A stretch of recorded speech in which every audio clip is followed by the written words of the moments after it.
masuk Pak, sini nggak akan masuk, suaranya kan soalnya di sini. Iya. Iya Pak. Ini ada 2 lembar, ini yang di panggung, ini yang ada di bawah.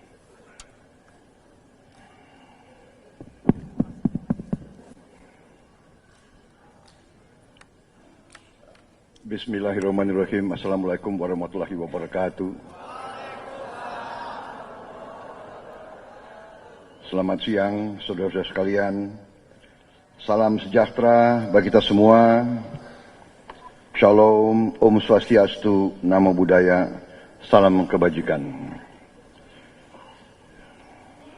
Marilah kita tidak henti-hentinya memanjatkan puji syukur kehadirat Allah Subhanahu wa Ta'ala, Tuhan Maha Besar, Tuhan Maha Kuasa. Hanya kepadanya lah kita berdoa dan hanya kepadanya lah kita meminta pertolongan.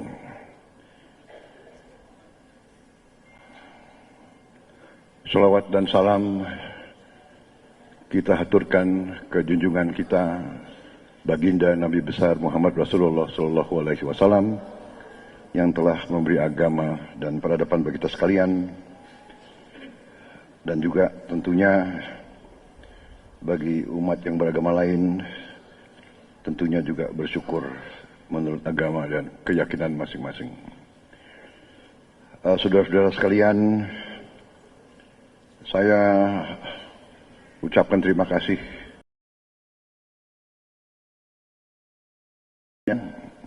untuk berbicara di forum yang terhormat ini, Institut Madani Nusantara, yang dipimpin Profesor Dr. Nanat Fatah Natsir dengan Ketua Panitia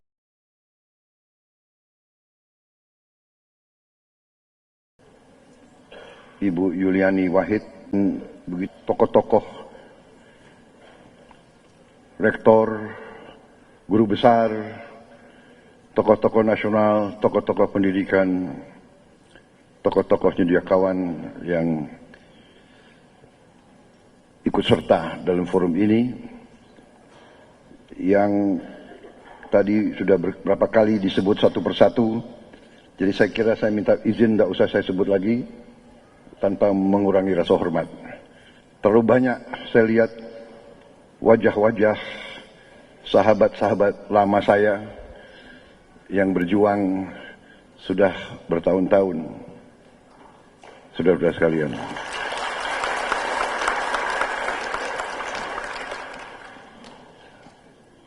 para guru besar, para profesor, para rektor seluruh Indonesia,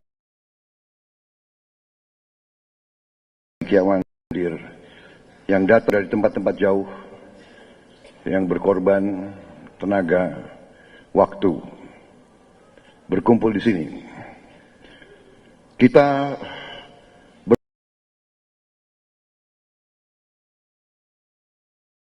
saya kira terdorong tanggung jawab kita masing-masing, rasa panggilan dari hati kita, rasa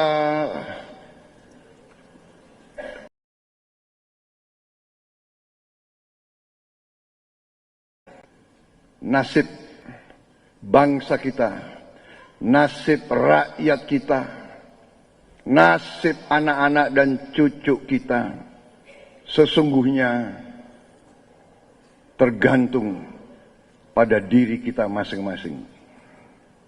Karena kesadaran itulah saya yakin dalam beberapa tahun ini kita semua di ruangan ini, apalagi di ruangan ini, apalagi guru-guru besar, apalagi profesor-profesor, apalagi dosen-dosen, apalagi guru-guru, orang-orang yang paling pinter di Republik ini,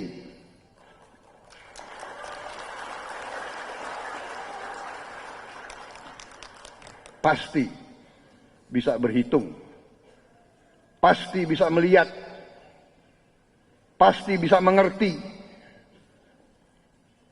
kondisi bangsa dan rakyat. Karena itu,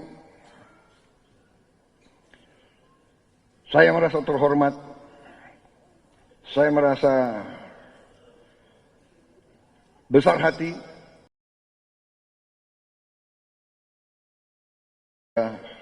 masih mengundang saya, masih mau dengar saya, masih memerlukan untuk dengar saya. Terima kasih, saya merasa terhormat.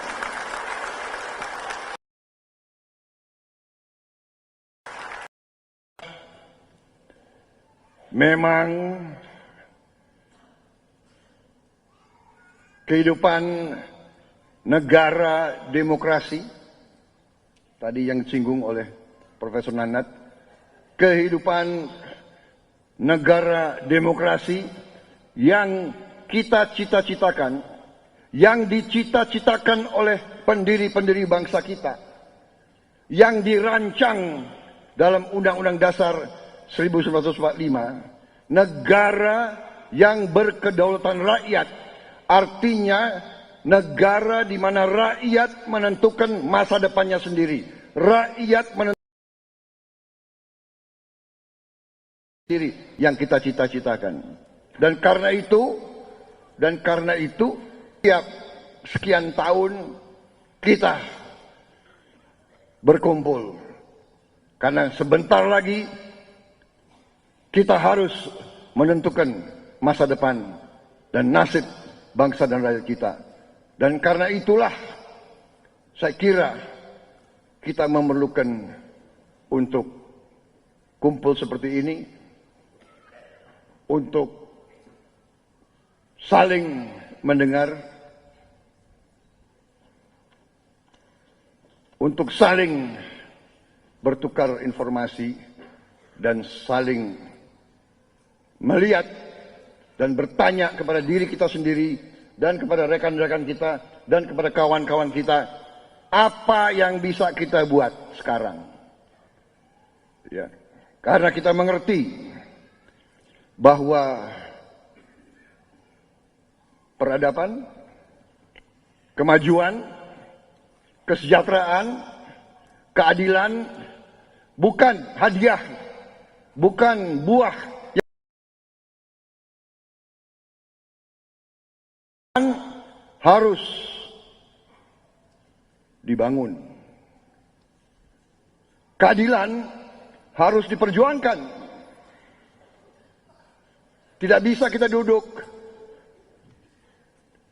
kita menggerutu, kita ngomel, maki-maki, dan tidak bisa kita duduk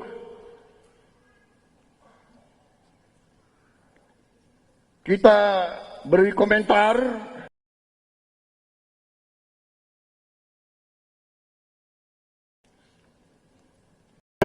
kesejahteraan akan datang. Tidak bisa kita duduk dan kita melihat kekayaan kita, kekayaan bangsa dan rakyat mengalir terus ke luar negeri dan kita ngomel dan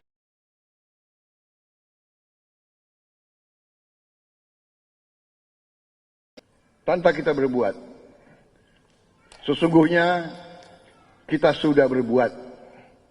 Tapi yang kita hadapi, saudara-saudara sekalian, sesuatu yang tidak ringan. Kekuatan yang tidak ringan. Karena ini adalah sifat daripada manusia. Bahwa condong manusia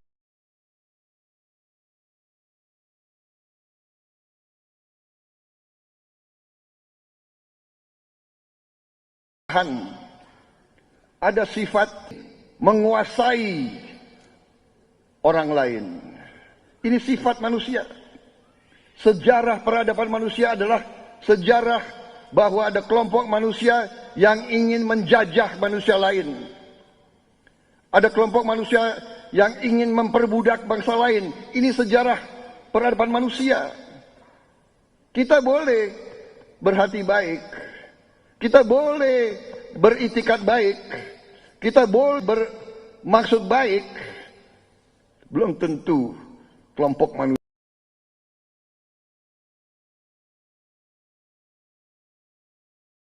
pandangan mungkin yang lain. Mereka mengatakan akan berbuat apa yang dia bisa berbuat. Yang lemah kau menderita. Itu hukum yang mereka kumandangkan. Ada peradaban-peradaban yang mengatakan begitu. Buktinya ada peradaban di mana salah satu yang mereka kutip ahli sejarah Yunani 2500 tahun yang lalu, hukumnya satu kalimat: the strong will do what they can, the weak suffer what they must. Yang kuat akan berbuat, ya. The strong will do. Yang kuat akan berbuat apa yang mereka bisa berbuat. Bukan akan berbuat baik, bukan akan berbuat adil, bukan akan berbuat sesuai hak asasi manusia. Dia mengatakan mereka akan berbuat apa yang dia bisa berbuat. And the weak suffer what they must. Yang lemah menderita apa yang harus mereka menderita. Sekarang pertanyaan kepada kita sekalian,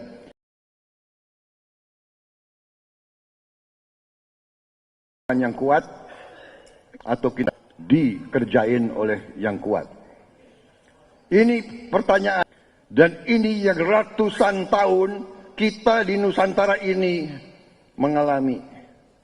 Karena bangsa-bangsa lain yang kuat, kita harus introspeksi diri kita, ya.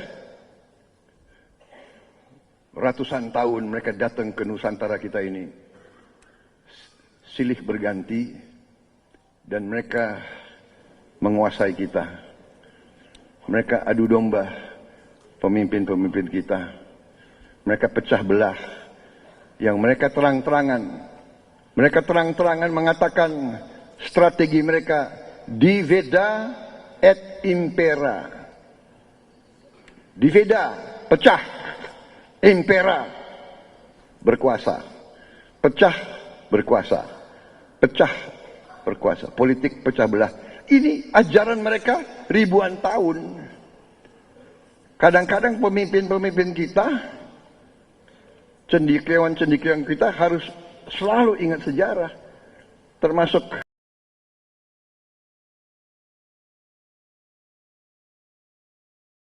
kita mau bangkit sebagai negara yang hebat, kalau kita tadi diramalkan oleh indikator-indikator ekonomi bahwa kita bisa menjadi negara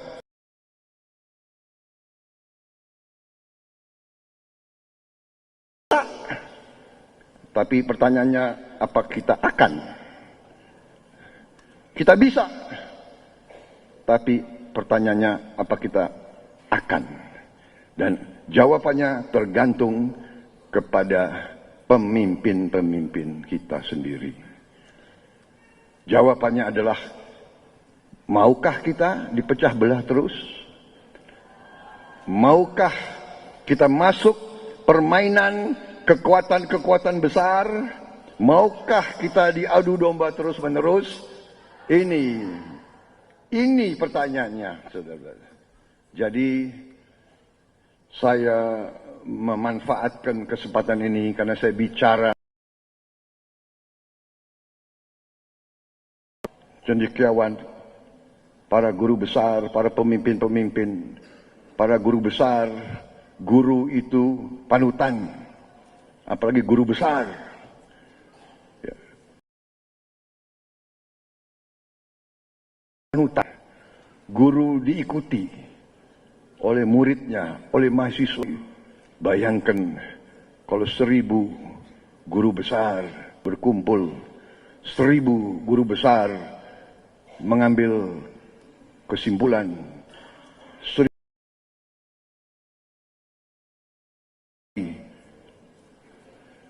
belasan ribu lagi, dan akhirnya bisa memberi suatu jiwa persatuan, jiwa kehendak untuk tidak mau dipecah belah lagi, kehendak untuk tidak mau dibohongi lagi, kehendak untuk tidak mau membiarkan kekayaan kita diambil lagi terus-menerus, kehendak untuk tidak mau rakyat kita berada dalam keadaan kurang, dalam keadaan lapar, dalam keadaan miskin, dalam keadaan harus minta-minta, dalam keadaan tidak ada masa depan, dalam keadaan anak-anak kita kurang gizi. Ini harus ada kehendak yang bersatu, dan ini bisa dilakukan oleh para guru besar, oleh para guru-guru. Kalau guru-guru besar Indonesia dan guru-guru Indonesia dan dosen-dosen Indonesia dan para kiai dan para ulama dan para ustadz dan ustazah semua punya kehendak yang jelas, kehendak yang bersatu,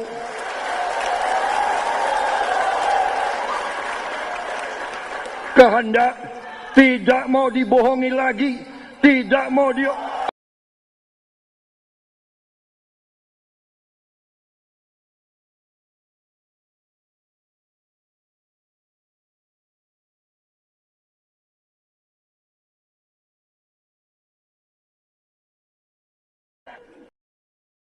Saya kira ini yang kita berada di posisi seperti ini. Karena itu sebagian besar dari wajah-wajah yang ada di sini dari dulu mendukung saya.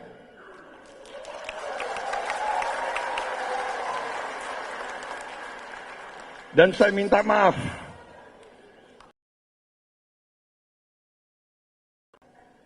Saya waktu itu mungkin jarang, bahkan mungkin baru sekarang saya berjumpa sama kalian semua. Dan saya mengerti banyak pendukung saya kecewa dengan saya. Saya mengerti banyak yang tidak mau saya bergabung sama Pak Jokowi. Saya mengerti.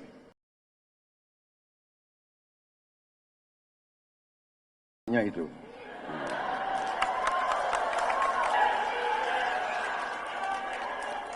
Dan benar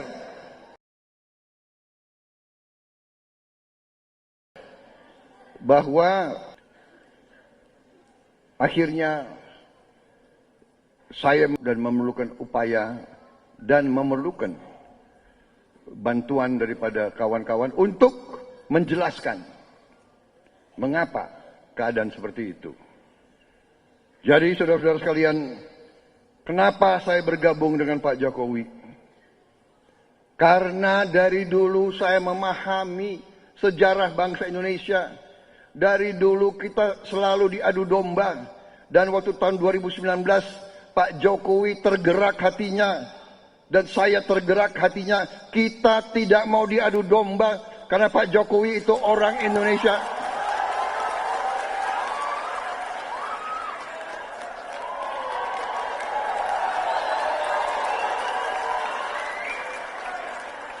Hati saya, insting saya mengatakan Pak Jokowi waktu itu orang merah putih, cinta Indonesia, cinta rakyat. Kenapa saya harus diadu domba dengan orang yang sama-sama cinta Indonesia dan cinta rakyat Indonesia?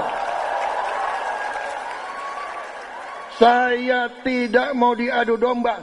Begitu beliau ajak saya katakan ya, saya bergabung.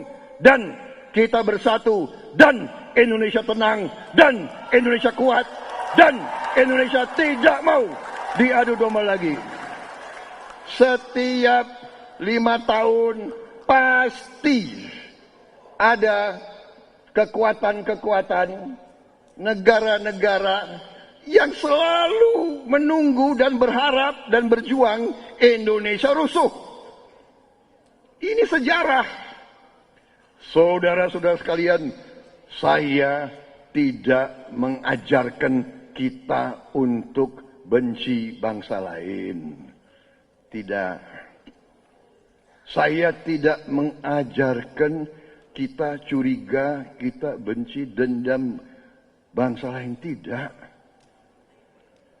Tapi memang kalau ahli-ahli antropologi atau ahli psikologi atau ahli sosiologi, ya kalau belajar, kalau kupas sifat kita, sifat Melayu ini, sifat pribumi, sifat ya tidak hanya Melayu, karena ada Melanesia, ada apa. Sifat kita ini memang sifat kita, hati kita baik. Orang tua kita ngajarkan kita kan, nah kalau besar harus jadi orang baik ya. Nggak ada orang tua yang didik anaknya, nah kalau besar kamu harus jadi koruptor ya. Ada nggak yang ngajar begitu? Ada nggak? Jangan-jangan ada. Jangan-jangan ada kelompok lain. Jangan-jangan ada bangsa lain yang ngajarkan. Nah, yang penting anak harus kaya ya. Nggak peduli caranya bagaimana. Yang penting kaya. Persetan sama yang lain. Nah, ini ternyata ada. Aliran pemikiran seperti itu ada. Aliran itu ada. Filosofi ekonomi yang seperti itu ada. Namanya adalah kapitalisme neoliberal. Kapitalisme laissez-faire. Filosofi itu mengajarkan greed is good. Keserakahan adalah baik. Itu ajaran mereka. Yang penting ada pertumbuhan. Yang penting ada. Bahwa growth itu dikuasai, nggak apa-apa. Biar yang kaya raya 1%, nanti lama-lama akan menetes ke bawah. Itu namanya trickle down economics. Jadi kamu yang miskin bawah ini, nggak apa-apa miskin ya. Kamu tunggu aja tetesan ke bawah. Masalahnya, netesnya itu begitu sampai di bawah, kita semua sudah mati. Dan ternyata tokoh-tokoh dari barat, tempatnya paham ini berkembang, ya, ekonomi kapitalisme neoliberal laissez-faire berkembangnya di barat. Ternyata tokoh-tokoh barat sendiri sudah menyadari, mereka sudah kapok dan mereka katakan bahwa tidak bisa. Ini Hillary Clinton loh. Ya, dia sudah mengatakan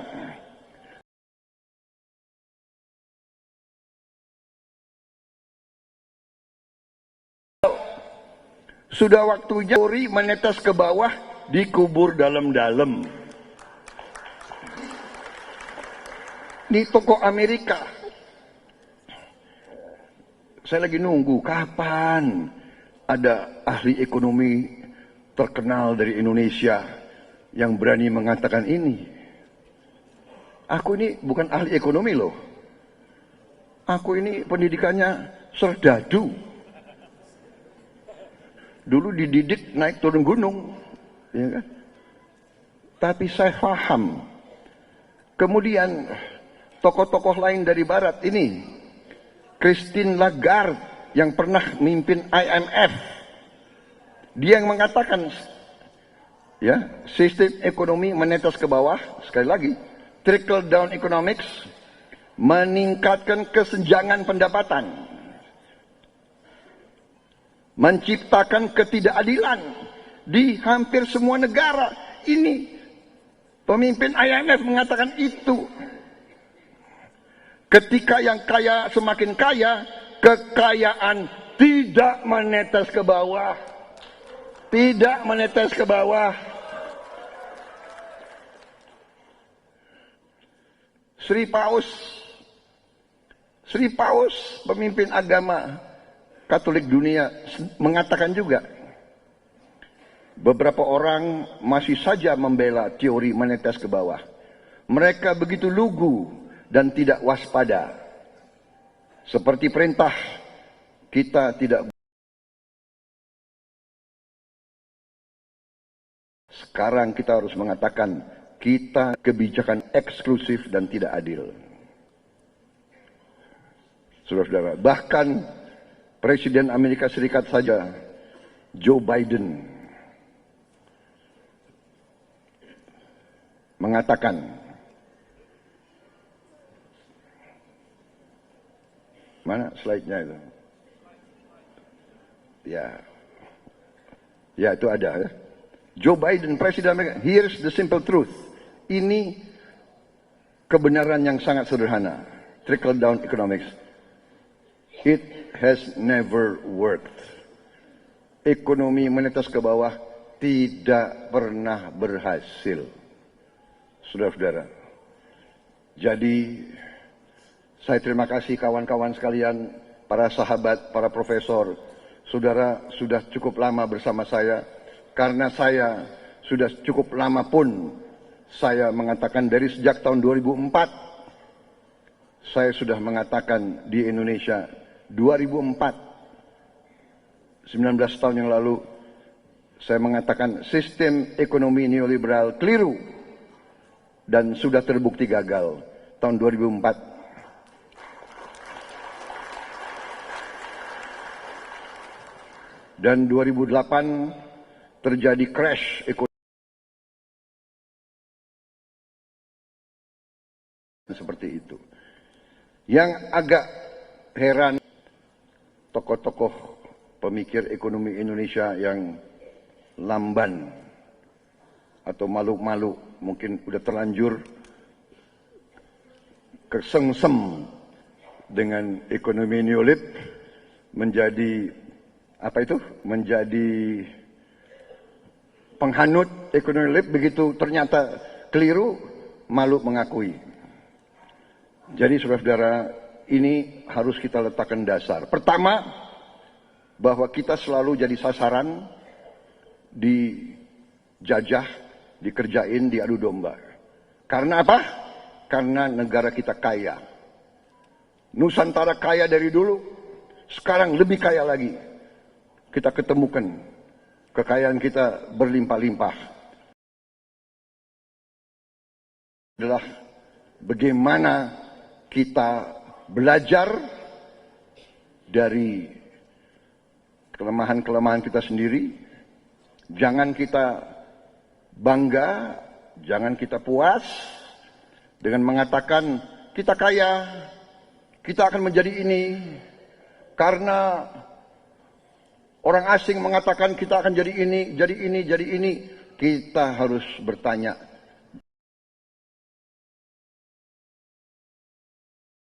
supaya itu, saudara-saudara, dan itulah yang saya sodorkan kepada masyarakat Indonesia. Sekali lagi, saya terus berjuang. Dan alhamdulillah hari ini saya merasa dengan kehadiran saudara-saudara sekalian, saya minta maaf saya memunggungi ini panitia, gimana caranya ya? Ya. Jadi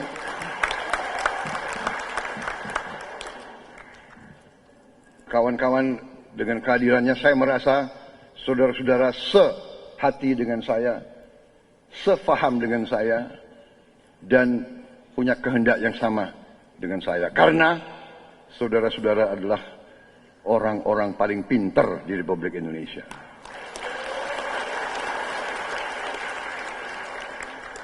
Seorang sarjana kritis, seorang sarjana analitis, seorang sarjana bekerja, berpikir, bertindak atas dasar fakta, atas dasar data. Nah, ini sekarang ini yang dipertaruhkan. Apakah mereka-mereka yang oleh takdir, oleh Yang Maha Kuasa diberi kemampuan, diberi kecerdasan, diberi kesempatan untuk sekolah tinggi, diberi pengalaman, diberi jabatan, dengan segala pengalaman, pengetahuan, daya analitis, daya kritis, daya berhitung, apakah rela kondisi bangsa kita, kekayaan kita tidak di tangan bangsa Indonesia? Apakah rela bahwa kita, bangsa yang kaya, rakyatnya harus puas dengan gaji minimum? Saudara-saudara sekalian, saya kira sekarang ini sudah titik penentuan. Dan di sini saya menghimbau, saya bicara, saya tidak membaca makalah, saya bicara dari hati saya menggugah.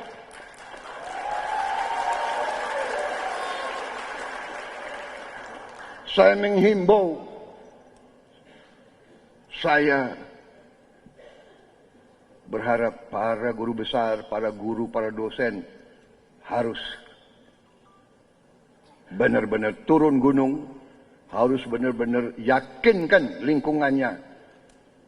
Ini saatnya bangsa Indonesia mengambil langkah yang benar, mengambil nasibnya di tangannya sendiri. Jangan mau dipermainkan oleh kepintaran orang, main di sosmed, main di TikTok, main ini, main itu, ya kan? Masa mau rakyat kita dipermainkan terus, saudara-saudara sekalian?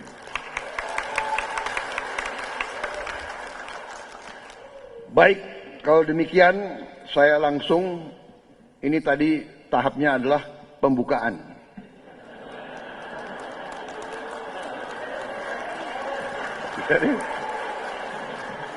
Jadi kalau para guru besar, kalau buku itu baru pendahuluan. Ya. Ya. Ya. Nah sekarang kita masuk ke inti masalah. Tapi inti masalah sebetulnya lebih ringkas. Karena pendahuluannya itu penuh dengan unek-unek. Penuh dengan suatu perasaan dan harapan.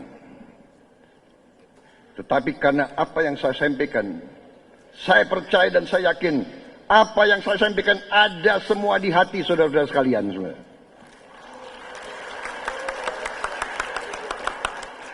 Kalian, maaf saya ditegur, jangan ngomong kalian. Kalian tidak sopan, kata kalian tidak sopan. Padahal saya ini biasa, karena itu kalian itu singkatan dari engkau sekalian. Disingkat kalian, ya kan? Karena kebiasaan saya ingin yang cepat daripada bertele-tele, ya kan? Tadi maaf tadi kalau saya bicara tadi yang terhormat, yang terhormat, yang terhormat, itu 15 menit sendiri. Ya. Padahal sudah disebut, 2 kali disebut, ya kan? Jadi saya nggak bersalah. Tapi kalau perlu saya bacakan lagi, nggak apa-apa. Gitu. Saya langsung, tadi benar yang disebut Profesor Nanat, kita, semua indikator ya dan semua pengamat dari kekayaan bangsa, dari segi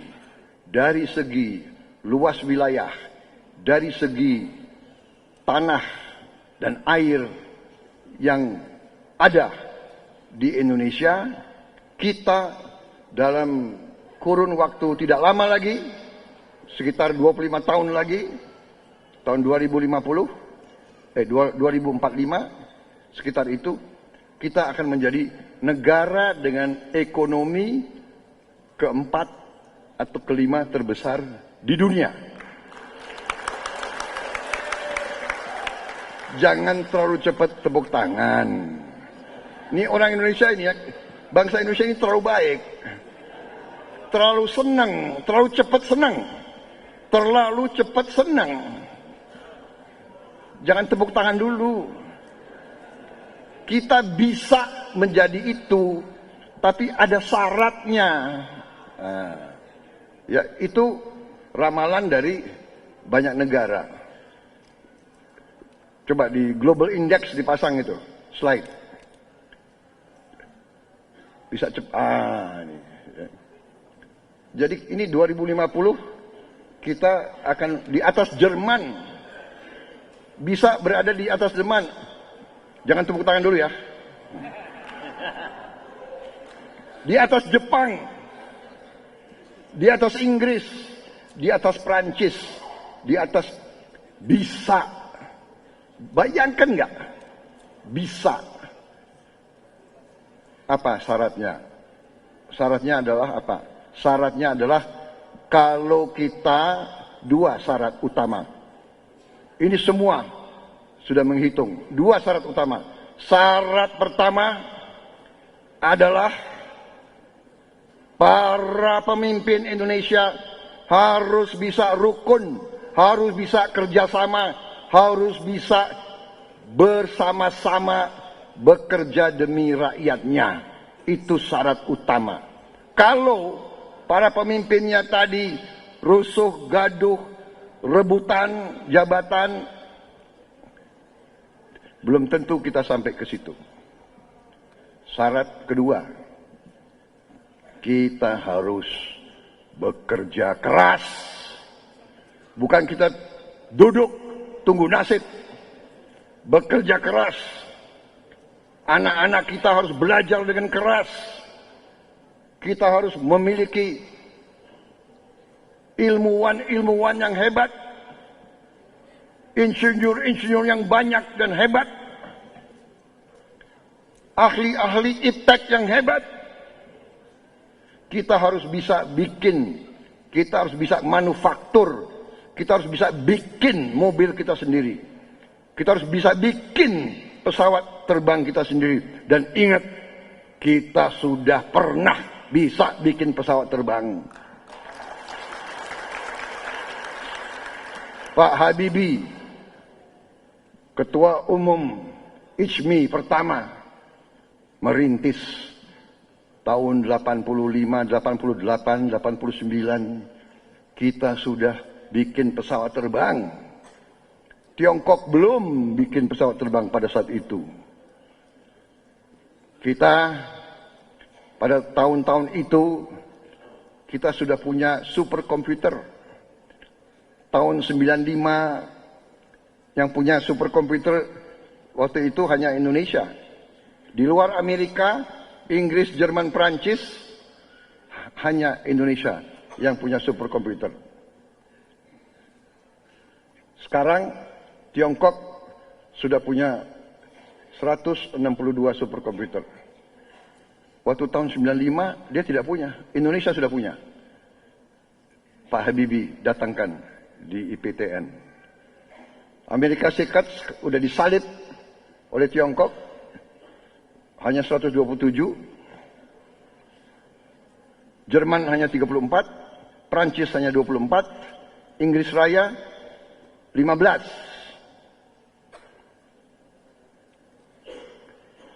Indonesia sudah punya satu superkomputer tahun 1997. Satu.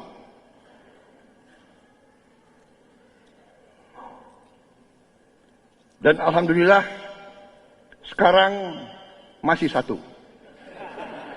Di 2022 di AI Center.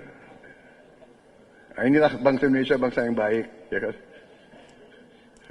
Dibilang tahun 971 sekarang alhamdulillah masih satu, kita ketawa dengan riang. Masalahnya adalah kita harus bertanya, yang satu itu dalam keadaan baik atau tidak? Jangan-jangan dipasang saja, saya tidak tahu. Mudah-mudahan dalam keadaan baik. Ini saya mau ceritakan bahwa semua bangsa itu bekerja keras. Semua bangsa itu bersatu, kompak, mencari. Rakyatnya tidak boleh miskin. Karena itu saya harus ngejar iptek, saya harus ngejar sains. Saudara-saudara, itu dua syarat. Karena itu saya berharap sekarang bahwa dulu pendukung-pendukung saya yang kecewa saya bergabung sama Pak Jokowi bisa paham, bisa mengerti setelah 4 tahun mengapa saya berbuat itu dan manfaatnya apa untuk rakyat, dan ternyata sekarang menurut saya keputusan saya itu benar. Dan saya hanya mengatakan bahwa saya tidak pernah berubah dari pendapat saya, dari cita-cita saya, dari perjuangan saya. Dan apa yang saya tulis, apa yang saya perjuangkan sekian belas tahun yang lalu, sekian puluh tahun yang lalu, masih konsisten saya perjuangkan sekarang.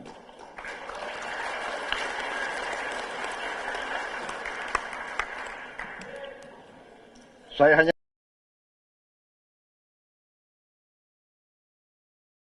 bahwa orang yang saya tapi karena saya sering dihujat, ya kan? Yang terakhir saya dibilang mencekek seorang wakil menteri di rapat kabinet lagi, ya kan? Ya kan?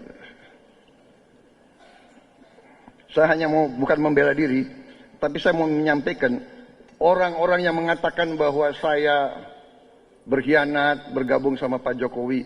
Ternyata saya hanya mengatakan saya tidak pernah berubah. Kalau lagu favorit saya itu bunyinya, aku masih seperti yang dulu.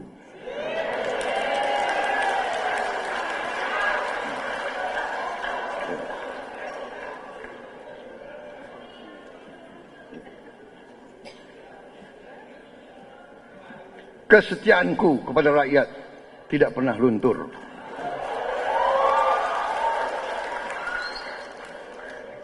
Saya mau cerita, boleh kan membela diri? Dia fitnah saya kok, dibilang saya nyekek atau tentang. Ya gue sekarang membela diri dong, ya kan? Saya dari umur 18 tahun, saya sudah bekerja di desa-desa. Karena dibilang Pak Prabowo itu tidak dekat sama rakyat. Pak Prabowo itu, saya dari umur 18 tahun, saya pulang dari luar negeri bersama beberapa mahasiswa dari Bandung waktu itu, yang masih ada mungkin Pak MS Hidayat, ya, dari Bandung.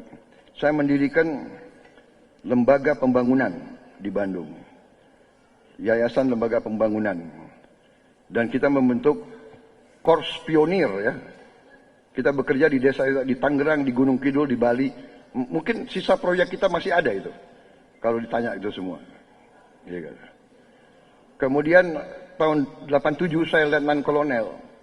Saya melatih 1000 sarjana pendamping desa tertinggal. Mungkin sekarang udah ada yang jadi bupati, ada yang jadi camat dan sebagainya. 1000 di desa yang paling miskin, paling tertinggal seluruh Indonesia. Dan saya bangga, dari 1000 hampir tidak ada yang gagal. Tidak ada yang gagal. Hanya beberapa orang pulang karena sakit. Sebagian besar tetap di desa itu Bahkan banyak yang kawin sama anaknya kepala desa. Akhirnya jadi kepala desa, jadi camat, ada yang jadi bupati dan sebagainya. Saya juga menjadi sekretaris Yayasan Super Semar. Saya ikut untuk memberi beasiswa kepada anak-anak orang miskin. 2004 Ketua Umum HKTI bersama Pak Jafar Hapsah. Beliau. Kita di HKTI Pak berbeda partai, nggak ada masalah, ya kan? Hanya satu perjuangan kita. Kita perjuangkan petani-petani kita. Dan saya sampai sekarang masih Ketua Dewan Pembina HKTI. Saya pembina KTNA.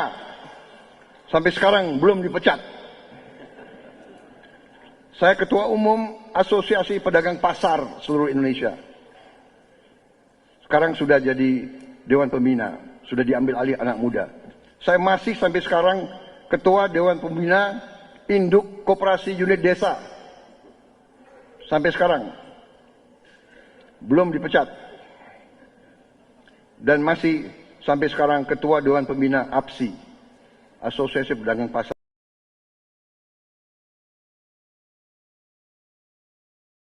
Saya selain di tentara, mengurusi desa tertinggal, rakyat miskin, rakyat yang tidak berdaya. Dan waktu kita bersama-sama di HKTI, ya Pak Jawar, kita yang memperjuangkan pertama dana desa tiap desa 1 miliar satu desa. Kita ada tanda tangan saya.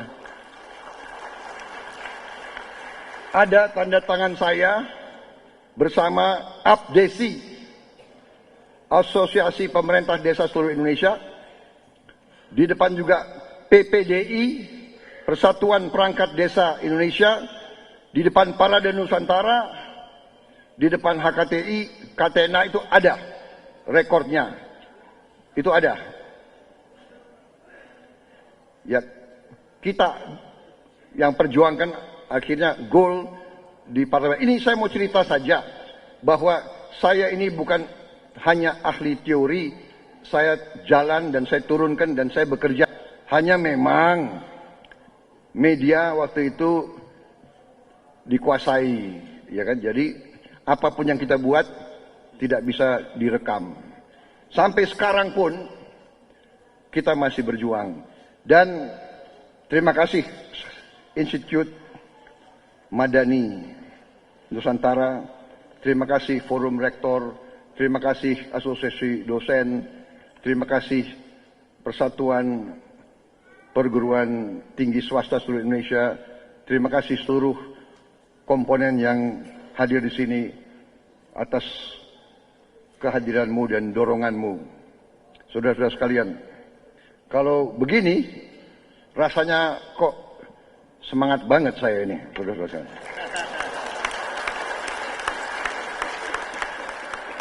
Saudara-saudara, sekarang strategi transformasi bangsa menuju Indonesia Emas.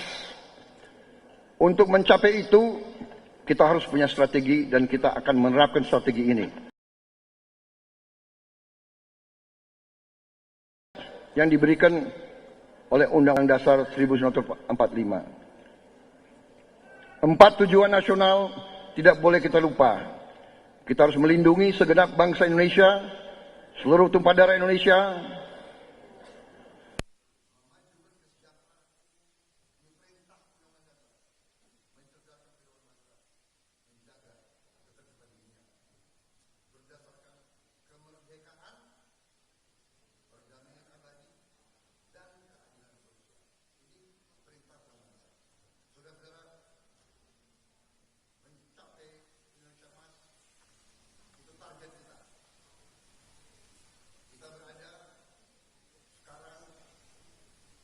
Kita nasional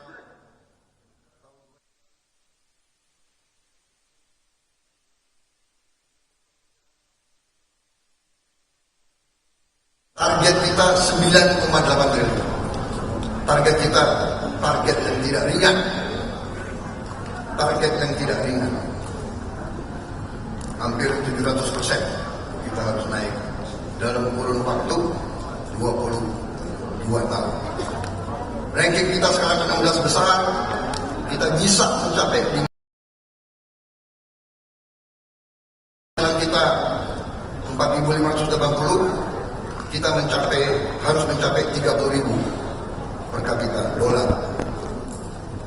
Masalahnya adalah ini per kapita. Kuncinya pemimpin-pemimpin Indonesia harus membuat 30.000 ini lebih merata. Jangan segelintir orang menikmati di atas, yang di bawah tidak menikmati. Lanjut, kita bangun suatu gedung harus dengan fondasi. Kita bangun suatu bangsa juga dengan fondasi. Fondasi ekonomi solid yang dibangun Pak Jokowi. Tapi kita juga tidak lupa Pak Jokowi bisa membangun fondasi solid itu karena fondasi solid yang dibangun oleh Presiden SBY. Saudara-saudara sekalian, keberhasilan dua presiden itu membuat lebih gampang kita menuju yang kita cita-citakan. Lanjut, kita sudah punya segala potensi. Kelapa sawit kita produsen nomor 1 di dunia. Nikel nomor 1 di dunia. Nikel ini bahan yang penting untuk baterai. Kita punya cadangan mineral kritis. Banyak sekali kekayaan kita yang merupakan aset menuju kita tinggal landas. Kondisi ekonomi makro kita juga baik. Pertumbuhan kita salah satu terkuat di dunia sekarang. Inflasi kita terendah. Rasio utang kita juga salah satu terendah di dunia. Rata-rata inflasi kita terendah sekarang sejak tahun 67. Ini prestasi yang tidak bisa dipungkiri, saudara-saudara sekalian. Juga di bawah pemerintah Presiden Jokowi, ekonomi kita tumbuh 5%. PDB kita naik. Kemudian akibat kebijakan hilirisasi, terjadi surplus dagang kita.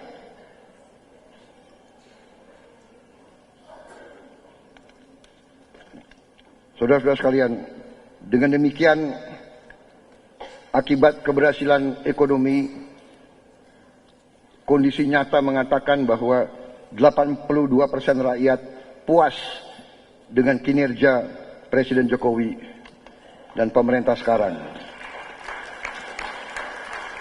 Berarti kalau ibarat sepak bola, Presiden Jokowi itu kapten kesebelasan. Prabowo Subianto ikut tim yang lagi menang ini, saudara-saudara sekalian.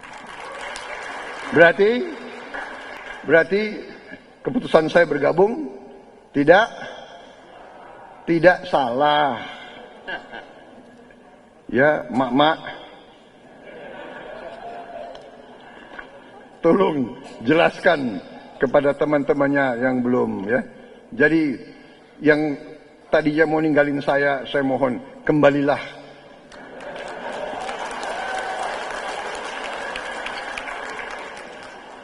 Jangan mau ikut yang tersesat. Karena sebenarnya kita kalau kompak tidak ada yang tidak bisa kita capai. Apa itu? Bagaimana kita mencapai?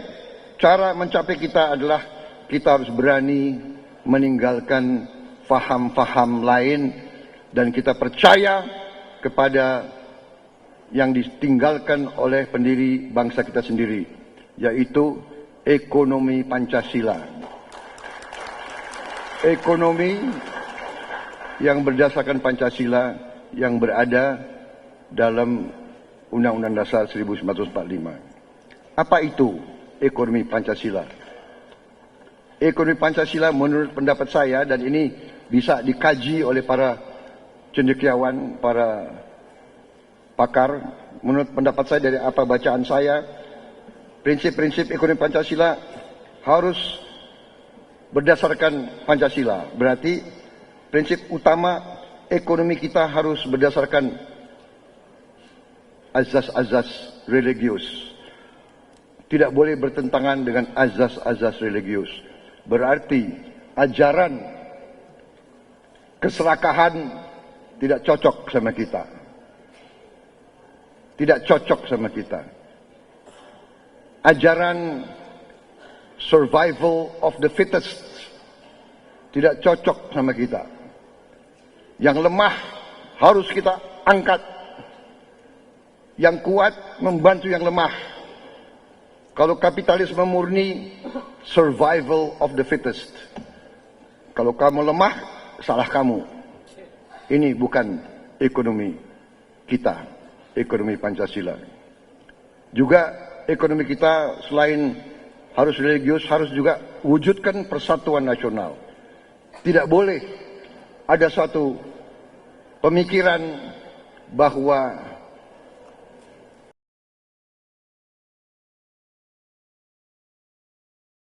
yang penting daerah saya. Tidak bisa. Satu untuk semua, semua untuk satu. Itu adalah azas kita. Ekonomi yang berpihak kepada kepentingan nasional. Ekonomi yang egaliter dan kerakyatan. Harus ada keberpihakan kepada yang lemah dan miskin. Dan yang terakhir, ekonomi kita harus menuju keadilan sosial. Saudara-saudara sekalian, artinya esensi kita adalah bahwa ekonomi Pancasila mengambil esensi yang terbaik dari kapitalisme dan esensi terbaik dari sosialisme.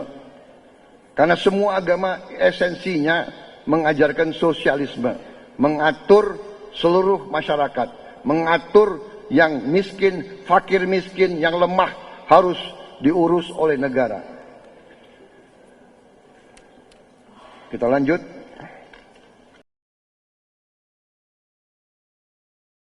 Langsung saja karena saya sudah. Nah sekarang, bagaimana kita mencapai yang tadi cita-cita kita? Menurut pandangan saya dibantu oleh tim pakar yang cukup luar biasa. Kita sudah bekerja terus menerus. Kita sudah identifikasi sekarang 17 program prioritas. Ini sudah kita bahas dengan beberapa kalangan. Yang pertama, kita harus mencapai swasembada pangan, swasembada energi, dan swasembada air. Ini mutlak. Kita tidak boleh tergantung dengan bangsa lain untuk makan kita. Karena ada yang berpandangan, berapa bulan yang lalu masih ada yang berpandangan, untuk apa kita bikin sawah-sawah baru? Lebih murah kita beli beras dari Vietnam dan Kamboja. Untuk apa kita pelihara ternak sapi besar-besaran? Lebih baik kita import dari Australia.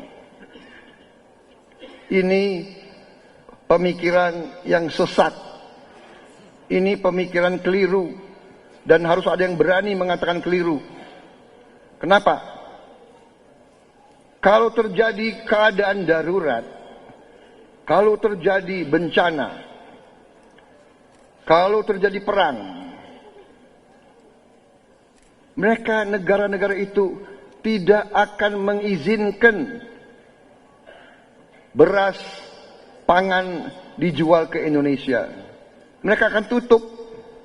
Dan itu terjadi waktu kita kena bencana COVID-19. Vietnam, Thailand, semua tutup. Kita nggak bisa beli. Bayangkan kalau kita tidak mau kemampuan sendiri. begitu terjadi perang di Ukraina,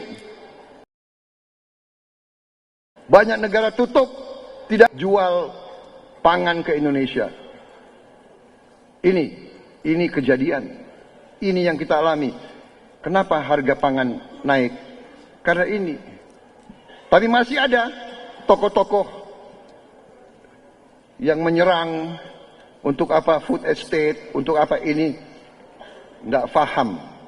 Kita harus mandiri di bidang pangan. Kita harus mandiri di bidang BBM. Dan kita harus mandiri di bidang air. Ada pertanyaan nanti. Dan sekarang, apa mungkin, ya kan? Selalu banyak di kalangan kita, terutama di elit, yang tidak berani, malas berpikir, menyerah, kagum sama bangsa asing, menilai bangsanya sendiri lemah. Ini sifat banyak orang-orang kita, ya. Takut berpikir aja takut. Bayangkan, belum berbuat, berpikir aja takut. Apa mungkin kita swasembada, ya kan? Bukan mungkin atau tidak mungkin, kita harus swasembada. Dan kita pernah swasembada. Dan kita akan swasembada kembali.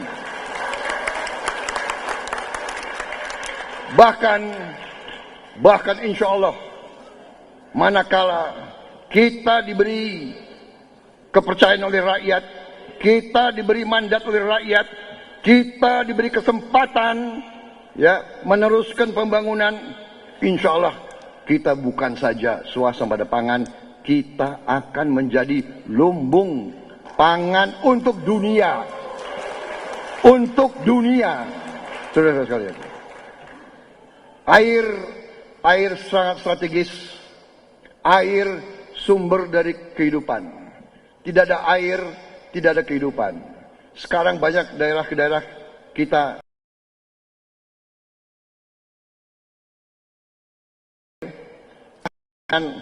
ada Universitas Pertahanan di bawah pembinaan Menteri Pertahanan. Dan langkah saya pertama sebagai Menteri Pertahanan,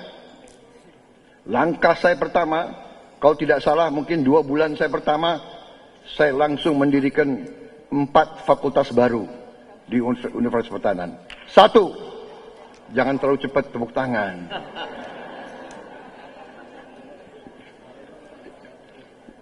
Fakultas pertama adalah Fakultas Kedokteran. Ya, ini sebelum COVID meletus, kita mendirikan Fakultas Kedokteran. Perjuangan yang berat. Karena aneh bin ajaib, di Indonesia ada moratorium. Nggak boleh mendirikan Fakultas Kedokteran. Padahal kita kekurangan dokter. Kedua, saya bentuk Fakultas Teknik. Ketiga, Fakultas Farmasi untuk obat-obat. Karena saudara-saudara, kita masih import obat-obat. Negara keempat terbesar di dunia masih import obat. Kita belum bisa bikin obat sakit kepala. Paracetamol masih import. Ini tidak boleh. Para guru besar, saya minta turun gunung. Saya bentuk Fakultas Farmasi. Yang ketiga, Fakultas MIPA, Matematik dan Ilmu Pengetahuan Alam. MIPA, Matematik, Fisika, Kimia, Biologi. Mutlak. Alhamdulillah ini sudah mau menuju ke tahun keempat. Dan alhamdulillah di Fakultas Teknik kita ada ahli-ahli mencari air. Dan kita punya teknologi mencari air. Kita sekarang paling cepat mencari air mungkin di seluruh Indonesia, mungkin. Dan akurasi kita bisa dikatakan di atas 95%. Teknologi kita cari air. Dan kita sekarang, tim dari Universitas Pertahanan, kita sudah menemukan dan sudah produksi air di 100 dusun seluruh Indonesia. 100 dusun. Dan kita akan teruskan sampai kita akan berharap dalam 3 bulan yang akan datang kita akan tambah 100 dusun lagi. Jadi di mana rakyat butuh kita harus mencari, dan air adalah mutlak, dan kita sudah mendirikan seminar air dan kita mendirikan prodi hidrologi di Universitas Pertahanan. Dan ini saya harap di mana-mana juga akan ada perhatian. Selanjutnya, selain swasembada pangan, energi dan air, kita harus berantas korupsi. Kemudian reformasi politik, hukum, birokrasi, dan kita harus berantas narkoba. Dan kita harus berantas kemiskinan. Penguatan pertahanan, menjamin tersedia pupuk, benih, pestisida langsung ke petani, melanjutkan hilirisasi, industrialisasi, penguatan perlindungan hak perempuan dan kesetaraan, menjamin rumah murah untuk masyarakat desa dan rakyat yang membutuhkan. Kita punya program tiap tahun kita akan bangun, bantu rakyat 3 juta rumah tiap tahun. Berarti dalam 5 tahun kita bisa membantu 15 juta rumah. Itu artinya adalah kurang lebih 40 sampai 45 rumah per desa. Dan itu kita mampu untuk melaksanakan program ini. Pelestarian seni budaya, peningkatan ekonomi kreatif, peningkatan prestasi olahraga, penyempurnaan sistem penerimaan negara, pendidikan sains dan teknologi, menjamin lingkungan hidup, UMKM, pemerataan, pembangunan IKN sebagai pemerataan, yang terakhir menjamin kerukunan antara umat beragama, kebebasan beribadah, dan perawatan serta perbaikan rumah-rumah ibadah di seluruh Indonesia. Dari 17, kita harus melaksanakan 8 program hasil cepat. Pertama, kita akan membangun sekolah-sekolah unggul terintegrasi di setiap kabupaten. Dan kita harus perbaiki sekolah-sekolah yang perlu renovasi. Kita cetak dan tingkatkan produktivitas lahan pertanian dengan membangun lumbung pangan desa, lumbung pangan daerah, lumbung pangan nasional. Kita lanjutkan program-program keberpihakan kepada rakyat miskin, Kartu Indonesia Sehat, Kartu Indonesia Pintar, Kartu Sembako, Kartu Prakerja, Program Keluarga Harapan. Kita juga selenggarakan cek kesehatan gratis untuk tiap warga negara sekali setahun. Dan kita akan bangun rumah sakit berkualitas di setiap kabupaten. Untuk diketahui, saya sebagai Menteri Pertahanan, dalam waktu dekat 2-3 bulan lagi kita akan resmikan pembangunan 24 rumah sakit baru di seluruh Indonesia. 24. Dan salah satunya di daerah Bintaro, daerah Fatmawati Bintaro, itu adalah rumah sakit militer yang terbesar di Asia Tenggara. 1000 tempat tidur, 136 ICU, ya, ruangan intensif, dan 8 ruang operasi. Dan tahun depan kita akan tambah menjadi 30 ruang operasi. Jadi ini, dan tidak terbatas untuk kalangan tentara, tapi dibuka untuk mendukung masyarakat umum juga.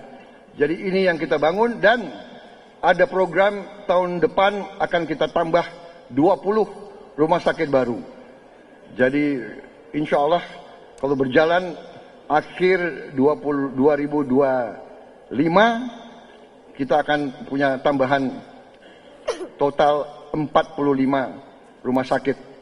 Tetapi kalau insya Allah kita dapat mandat dari rakyat, kita akan bangun rumah sakit yang terbaik di setiap kabupaten di Indonesia. Saudara-saudara, salah satu program dalam pemberantasan kemiskinan adalah memperkuat anak-anak Indonesia.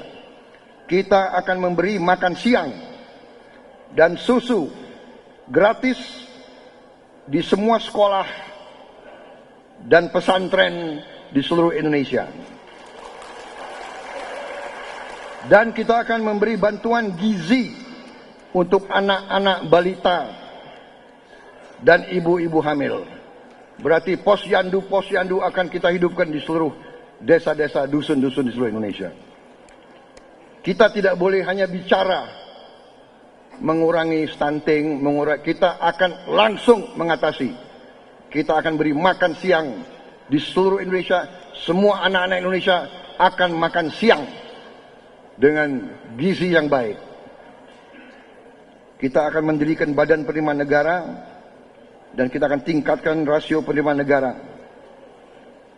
Kita juga akan menaikkan gaji guru, aparatur sipil negara, anggota TNI, Polri, kepala desa, perangkat desa, dan semua RW RT di seluruh Indonesia.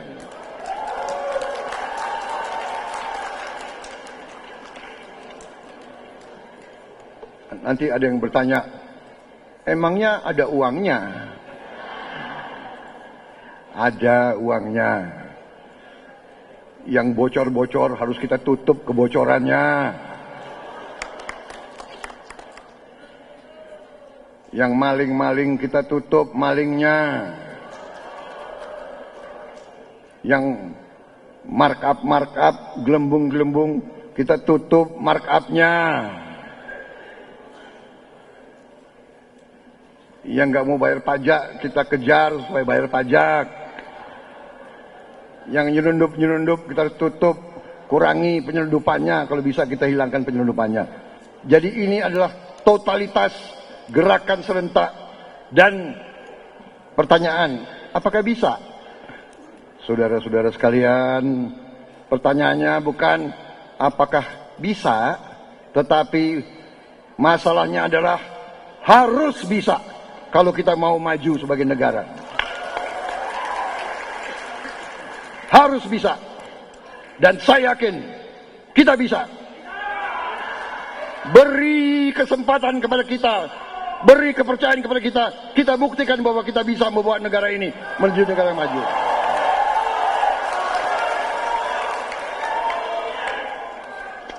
Saudara-saudara, masih ada 38 slide lagi.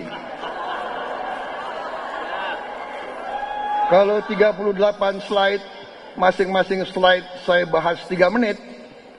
Jadi kira-kira masih 120 menit lagi. Tidak lama, hanya 2 jam lagi. Masih mau terus? Bohong.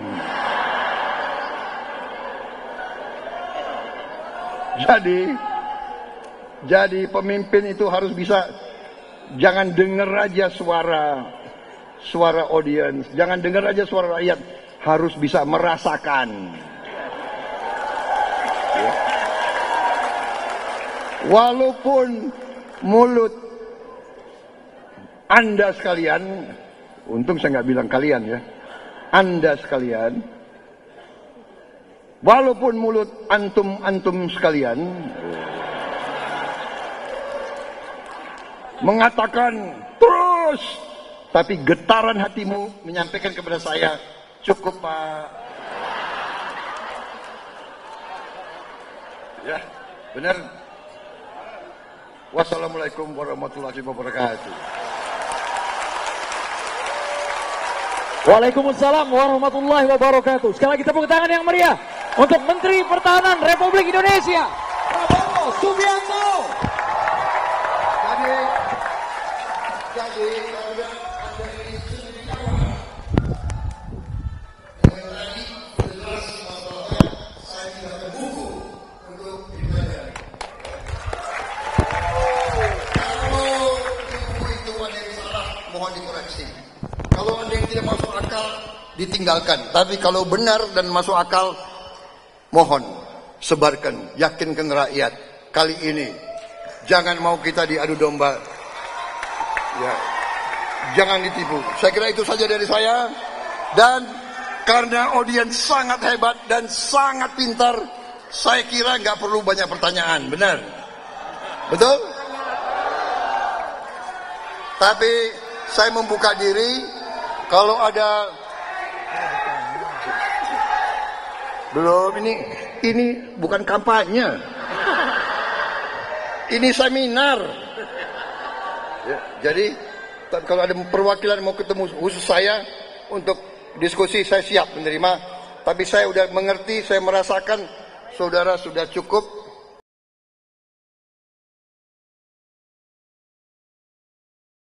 Karena mendengar terlalu banyak informasi itu.